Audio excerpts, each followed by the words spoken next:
Bon après-midi, mesdames et messieurs. Buenas tardes, damas y caballeros. Good afternoon, ladies and gentlemen. My name is Sang-Hoon Kim, and I'll be your MC for this event. I'd like to welcome all of you to the International Civil Aviation Organization's 40th Assembly SkyTalks. Over the next 2 weeks, we have a total of 68 presentations provided from aviation industry professionals at your disposal. And I'm assuming that you've seen most or all of the SkyTalks presentations, but if you have not, you can always go to YouTube and check out our ICAO channel. And I'd like to remind you that we're coming live and that after all, these are being streamed live and being put to YouTube right away. Now, at the end of the presentation, I would ask all of you to come up and ask questions. I'd like to also remind you to refrain from taking calls and putting your phones on vibrating mode. Now, we've had great presentations so far from gender to work opportunities in the future to security and safety, big data, and so on and so forth. So I would have you look at that. Today, we are continuing on our theme of green. That is the environment and talking about sustainable fuels of aviation in the future, more notably for electricity and hydrogen use. So to talk about Vision 2050 stocktaking, please welcome Bruno Silva, Environment Officer for Noise here at the Air Transport Bureau at ICAO. Thank you. So good afternoon, everyone. Thank you very much for this opportunity. So my name is Bruno Silva, and I will be continuing this series of presentations focused on environmental aspects of aviation. So yesterday we had a presentation about new technologies that are being developed to mitigate the environmental impacts of aviation. And there was a reference made to sustainable fuels. So today the idea here is to go really deep on what ICAO is doing to develop, to develop and deploy aviation fuel, sustainable fuels in aviation. So I'd like to start with our ICAO Environmental Goals that are defined by the ICAO Assembly. So these goals request us to limit or reduce the number of people affected by significant aircraft noise, limit or reduce the impact of aviation greenhouse gases emissions on climate change, and limit or reduce the impact of aviation emissions on local air quality. So today, since we're going to be talking about sustainable fuels, our focus is really on the global climate goal. Although sustainable fuels can also contribute to noise and local air quality, the main impact, the main benefit is really focused on the climate change impacts. So that said, giving a focus on the climate change aspects of civil aviation. So we have here an ICAO goal, which is the carbon neutral growth from 2020 onwards.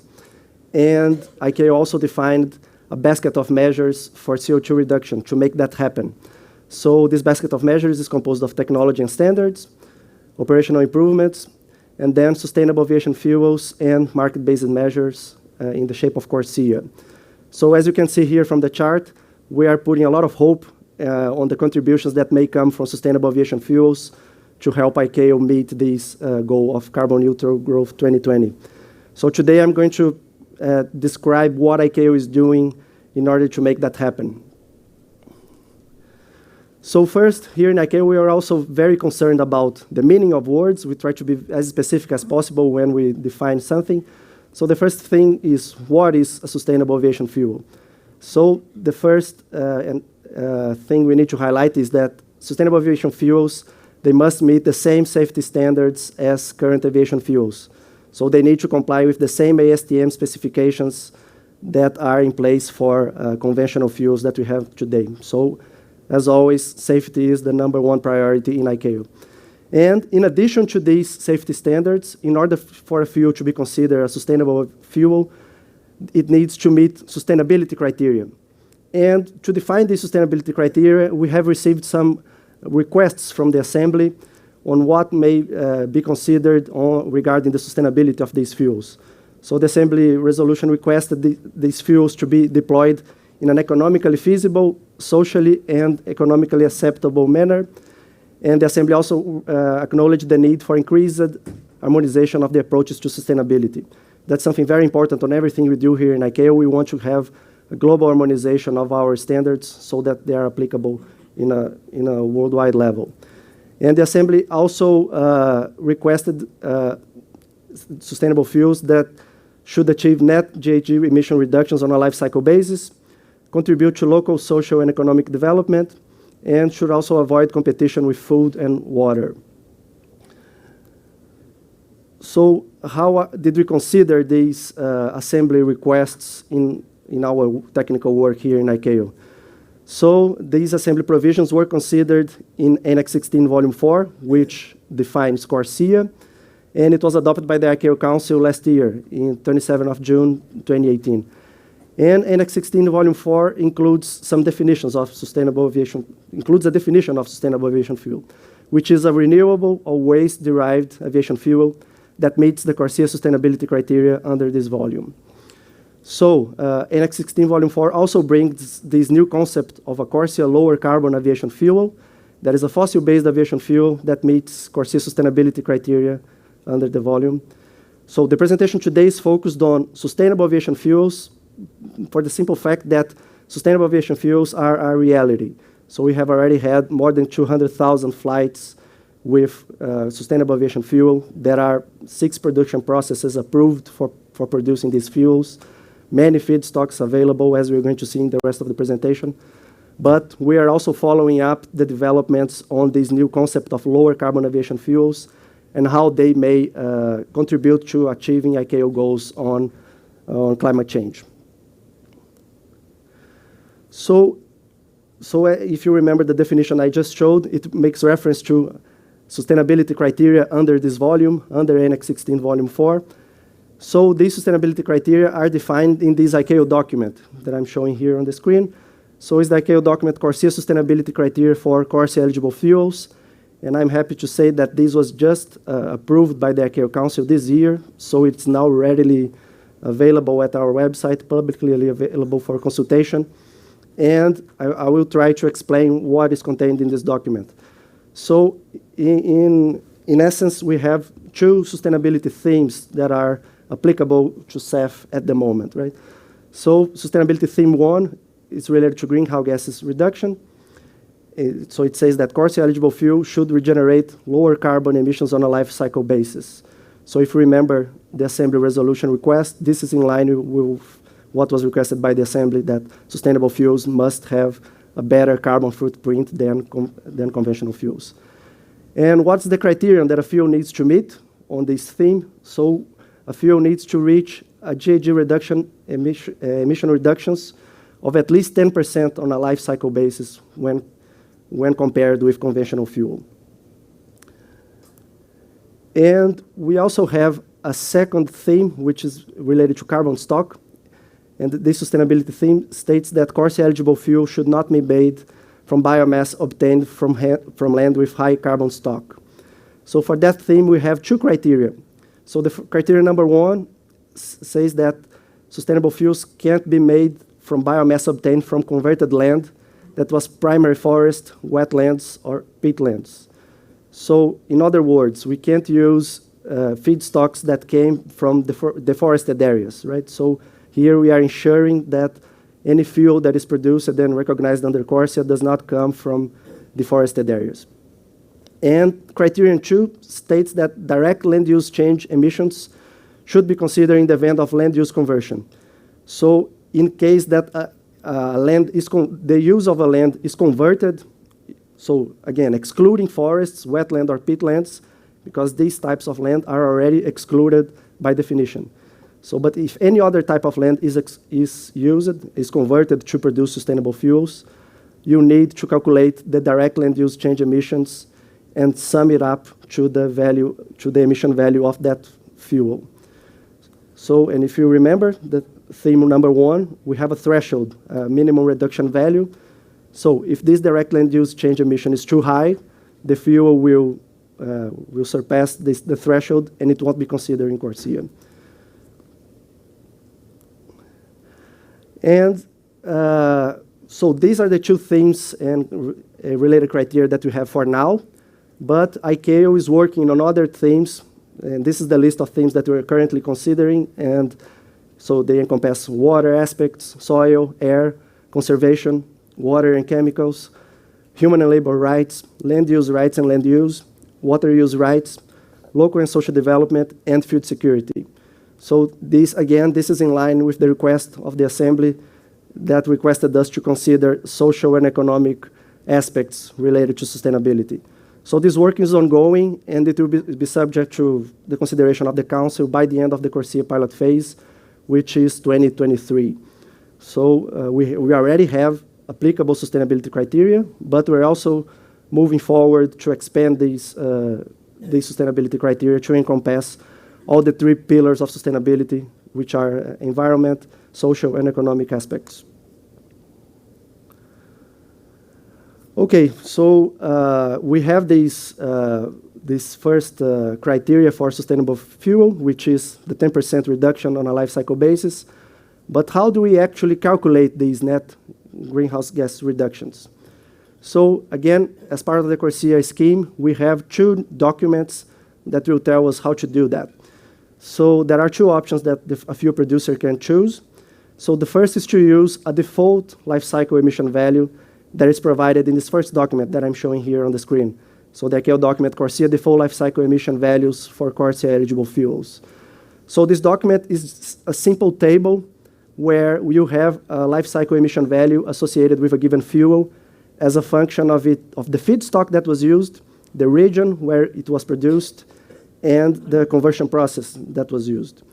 So you just, if you produce, I don't know, sustainable fuel from soybean oil using the HEFA process, there will be a default value, emission value there that the producer can just pick it up from the table and use it as is. But we also have the opportunity, if a given fuel producer takes a look at this number and they say, whoa, I think I can do better than that. I have better agricultural practices, production practices, and I can reach a lower emission value than the one that is provided on the default value. So we have this option of calculating an actual life cycle emission value. So in this ICAO document that I'm showing here on the screen, CORSIA methodology for calculating actual life cycle emission values, it provides all the guidance and all the methodology that needs to be followed by a fuel producer to calculate these actual emission value. So this gives a lot of flexibility for the fuel producers, and so they can choose whatever fits them better, and we expect that these will help facilitate the further deployment of sustainable aviation fuels. And I want to highlight here that this is a global approach to life cycle assessment. As was requested by the Assembly, we are always pursuing harmonization of standards. So this is now a global approach to life cycle assessment of aviation fuels. That's very important for us. So moving forward, so how can SAF be produced today? As I said before, there are many different types of feedstocks, and we have 6 approved conversion processes to produce sustainable aviation fuels.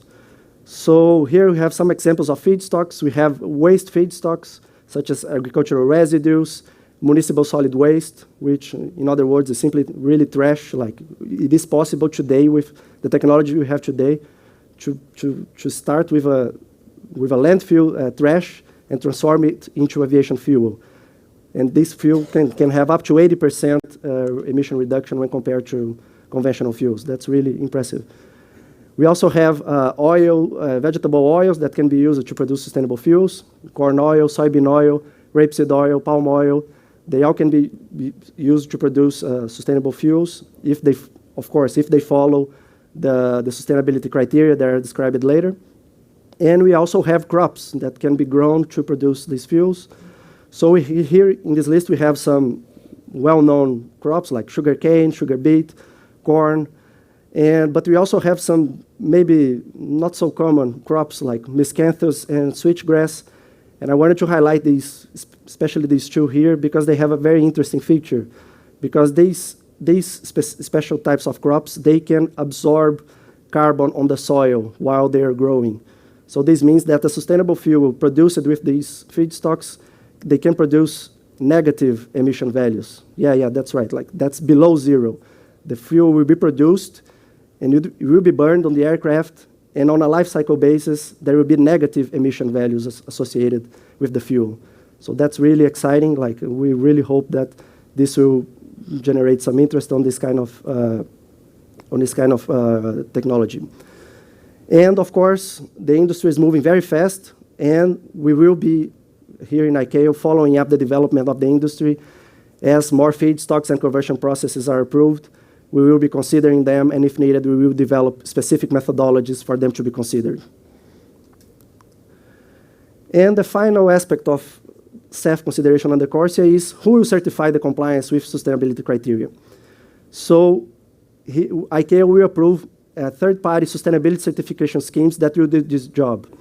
These schemes will ensure the compliance with the sustainability criteria and ensure that the life cycle emission value has been obtained correctly. So this framework will be registered on these two ICAO documents. The first document, CORSIA Eligibility Framework and Requirements for SES. These will lay out the rules that an SES need to follow in order to be recognized by ICAO. And the second document will be the list of sustainability certification schemes that were approved by ICAO. Okay, so now we're done with CORSIA. So what else is ICAO doing on SAF? So in 2017, we had this ICAO Conference on Aviation Alternative Fuels. It was in Mexico City. And this conference this made a very important decision regarding alternative fuels, which was the 2050 ICAO Vision for Sustainable Aviation Fuels. So this vision calls for a significant proportion of SAF use by 2050, and it also asks a quantified long-term goal for SAF to be defined in the next conference, which will be held by 2025. And before we get there, we'll have a stock-taking process to support how we will define this long-term goal for SAF. So we started this stock-taking process this year. We had the first ICAO stock-taking seminar towards the 2050 vision for SAF in April this year. And as part of this process, we requested states and organizations to provide quantified information on SAF deployment, even past deployment or future plans for SAF deployment and production. And then we aggregated this data to provide a view on the current SAF deployment progress. So looking to the past, these are the results that we got. So there was a big increase in SAF use after 2016. So before 2015, like we already had many sustainable aviation fuels flights, but they were like generally on pilot flights and demonstration flights. But in 2016, commercial production really started. So that's why you have this big ramp up on the last 3 years. And looking to the future, we also received many plans for expansion of existing facilities and construction of new facilities that are able to produce sustainable fuels. So, and with that, we concluded that up to 8 billion liters of SAF production capacity may be available by 2032. So again, this is in line with the ICAO Vision that asks us to have a progressive increase of the use of SAF. So I think we are on track of that. But there is an important question that was also raised by these results, because the results that we received from member states and organizations were relative to SAF production capacity. So what does it mean? This production capacity, it can be directed to aviation to produce sustainable aviation fuels, but it can also be directed to ground transportation, right, to produce biodiesel and ethanol. So there is this question mark here on what share of this capacity will be dedicated to aviation fuels in the end. So in that regard, we also had a recommendation from the conference, which encouraged the states to develop policies to promote the use of SAF and promote policies that strive to establish a level playing field between aviation and other transportation sectors. So there should be a fair competition ground, let's say, between aviation and the ground transportation in order to define this share of the fuels that are going to be directed to aviation. And of course, there are other factors that will influence on this.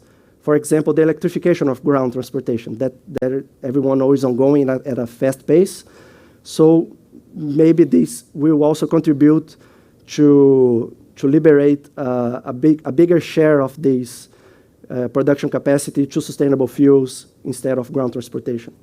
But again, we will be following up this evolution very carefully, and as needed, ICAO will discuss possible policies and possible means to address these.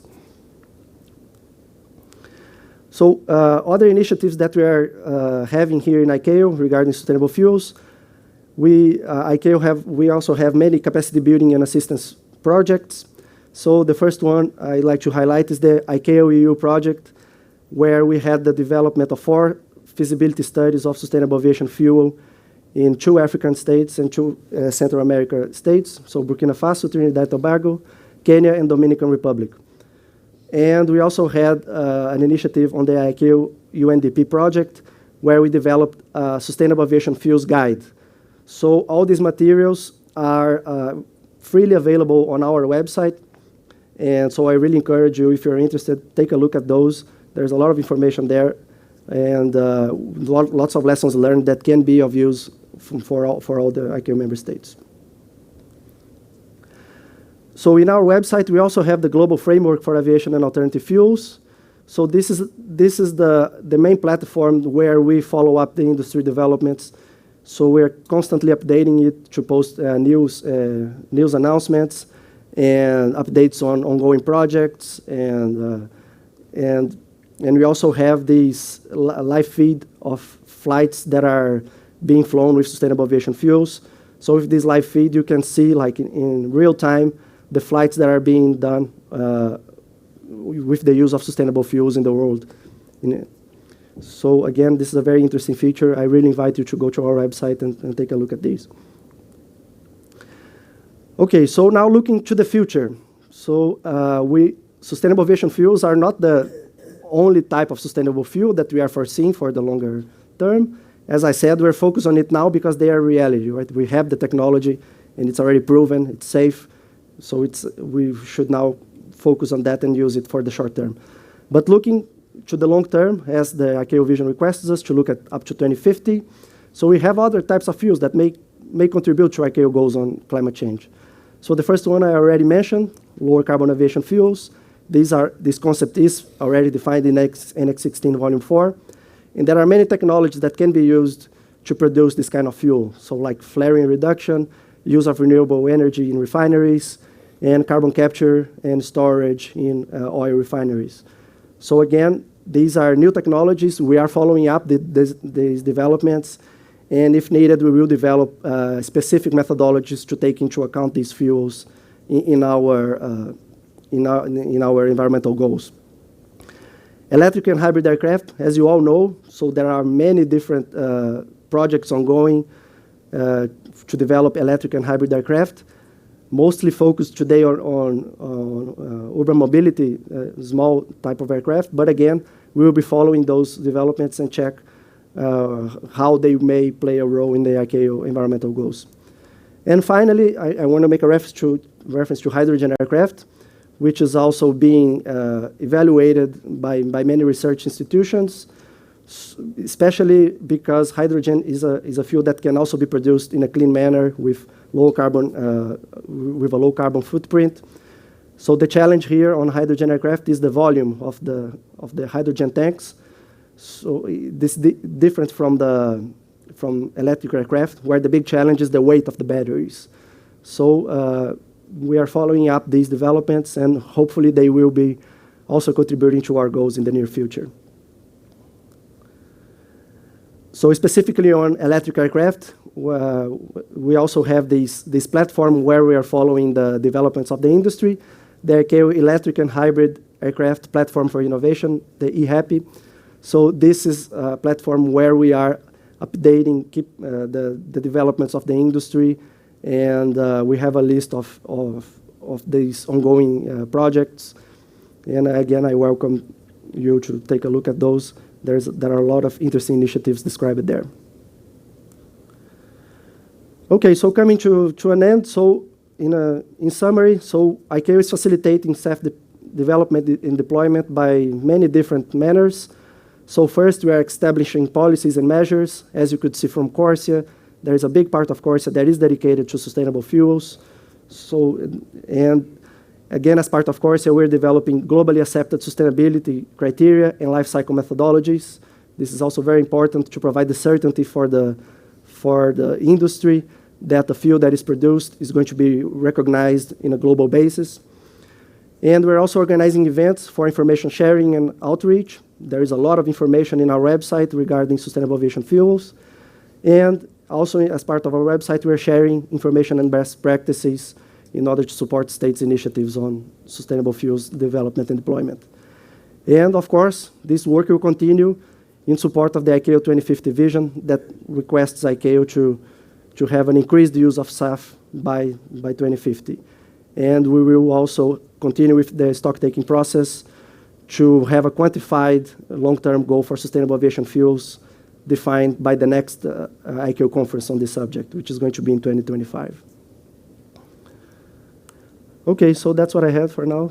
So for more information, again, please go to our website, and we also welcome any questions by email or here now, of course. Thank you very much.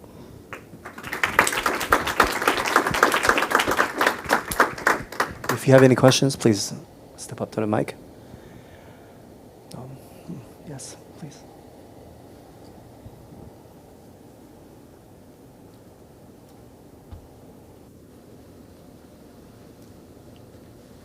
Good afternoon, everybody. Good afternoon. Good afternoon.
When they're used on existing infrastructure.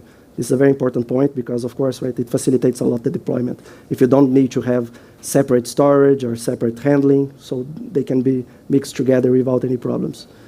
And regarding your second question, like about the demand, right? So this is something that's really related to the market responses in terms of price of the fuel and in terms of competition with other transportation means. So we're identifying this problem now. It's not a problem, right? It's a specific characteristic of the sustainable aviation fuels deployment. So what we did to the moment was to define these methodologies, to consider SAF, and now let's see how this is going to evolve in the future, and then if needed, we will come back to make this kind of demand study and check if ICAO can develop any specific policies on that. Thank you. Okay? Thank you. Okay, so for more questions, please check out the ICAO channel on YouTube, and you can ask away or contact us via email at mcr@icao.int. Thank you, Bruno. Okay, thank you.